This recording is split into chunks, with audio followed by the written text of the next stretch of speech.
Shalom adik-adik, selamat hari Minggu. Syukur kepada Tuhan Yesus jika kakak boleh hadir di hadapan kalian semua. Nah, meskipun sekolah minggu kita dilaksanakan secara online dari rumah masing-masing, kakak percaya kalian semua dalam keadaan yang sehat dan tetap bersukacita. Nah, adik-adik, sebelum kakak bercerita hari ini, mari bersama-sama kita bersatu di dalam doa. Semua lipat tangan, pejamkan mata, tundukkan kepala, kita berdoa.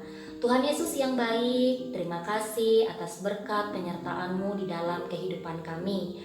Pada saat ini Tuhan, kami anak-anak-Mu akan mendengarkan cerita firman Tuhan. Tolong kami supaya kami mengerti, memahami, dan Tuhan berikan kami hati untuk kami bisa melakukannya dalam kehidupan sehari-hari.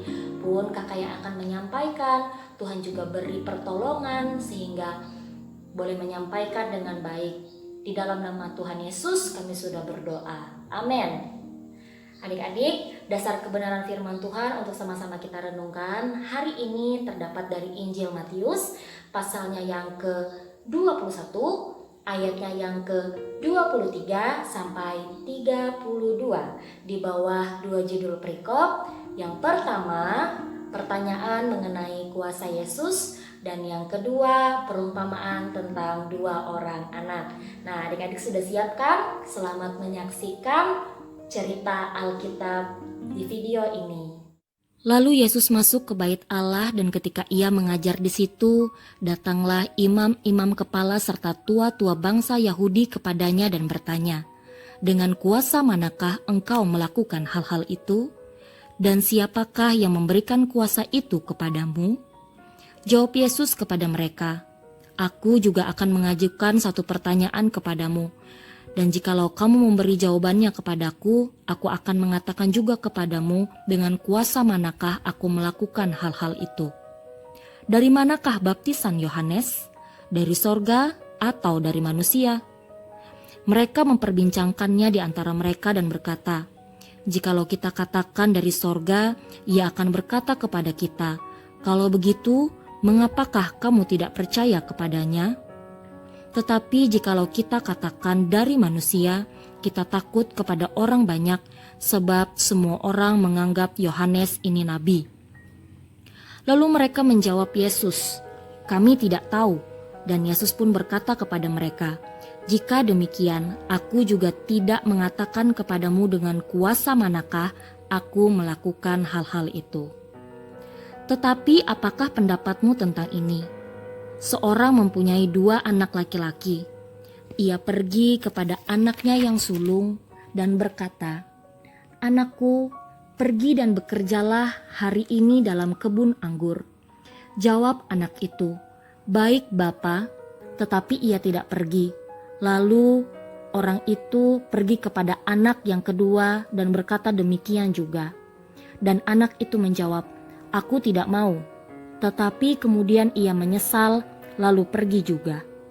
Siapakah di antara kedua anak itu yang melakukan kehendak ayahnya?"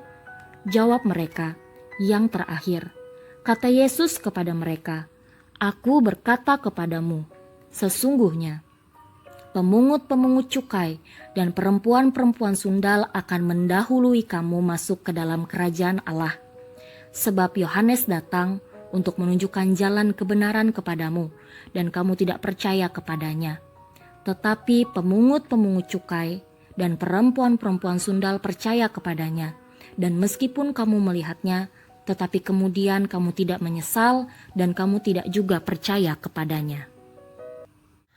Adik-adik, dari cerita Alkitab yang sudah kalian saksikan tadi, kita jadi sama-sama tahu bahwa ternyata imam-imam kepala dan tua-tua bangsa Yahudi itu tidak percaya akan kuasa Yesus.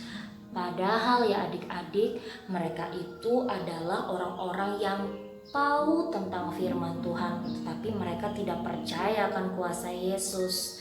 Di perikop selanjutnya, Yesus menceritakan bahwa ada seorang ayah yang punya dua orang anak, di mana anaknya yang sulung ketika disuruh ayahnya pergi ke kebun anggur, dia bilang iya akan pergi, tetapi ternyata dia tidak pergi adik-adik.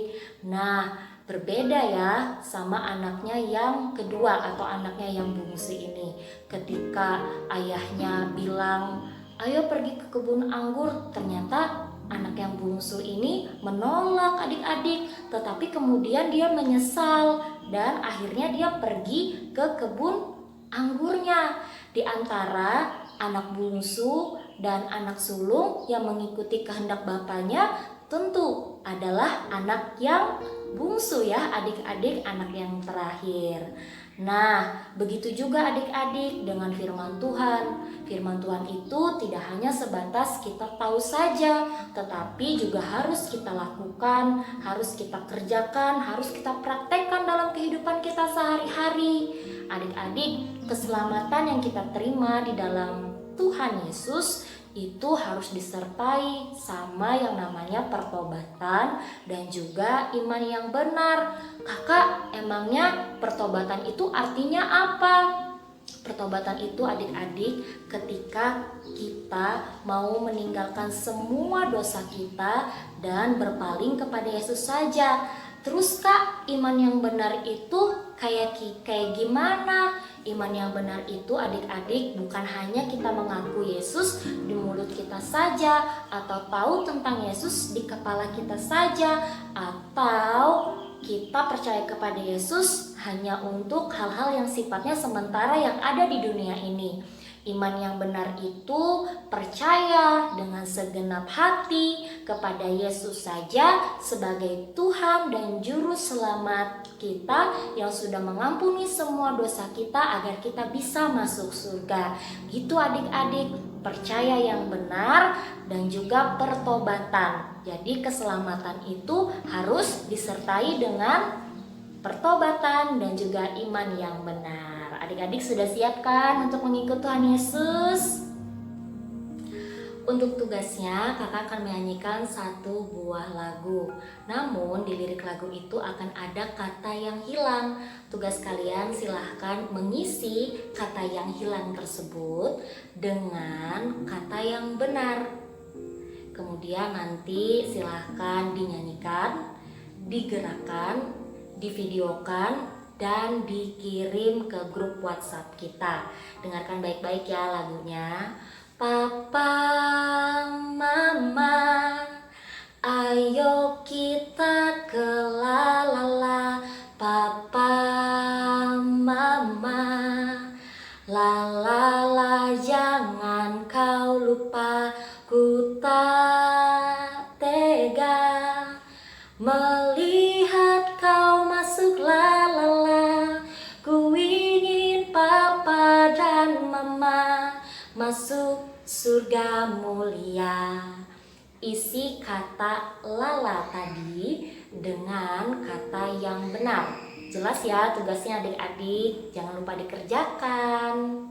Adik-adik, segitu dulu ya cerita dari kakak. Semoga Tuhan menolong dan juga memampukan kita untuk melakukan firman-Nya dan juga mengerjakan keselamatan di dalam kehidupan kita sehari-hari.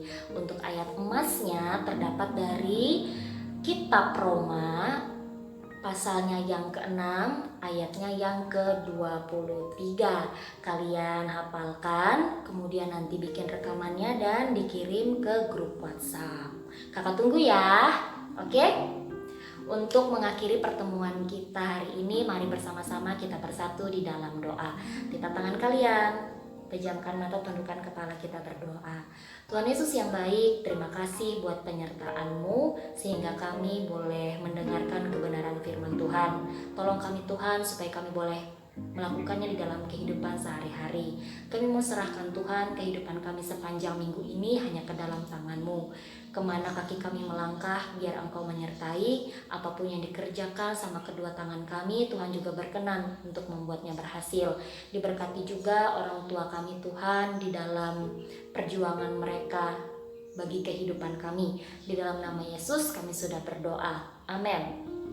Oke, sampai jumpa adik-adik di lain waktu. Tuhan Yesus memberkati. Dah.